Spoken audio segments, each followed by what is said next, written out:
Tinataya ng Department of Public Works and Highways o DPWH na sisimulan muli ang pagtatrabaho sa Metro Cebu Expressway sa huling bahagi ng taong kasalukuyan.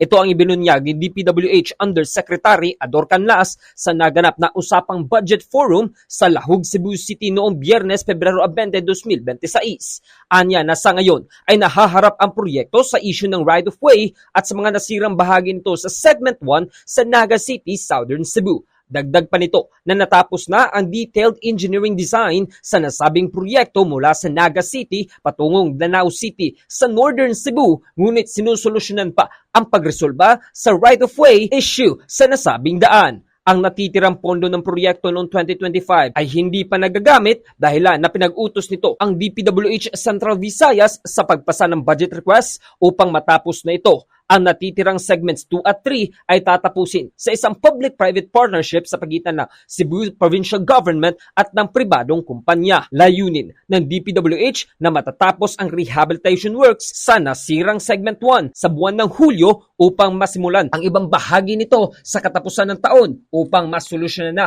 ang lumalalang daloy ng trapiko dito sa Metro Cebu. There were funds for 2025 and these were not implemented because of the right-of-way issues.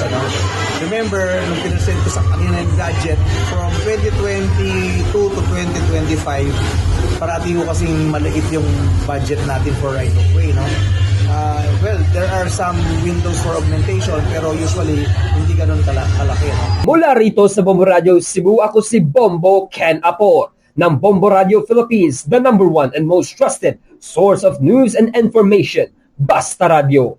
Bombo!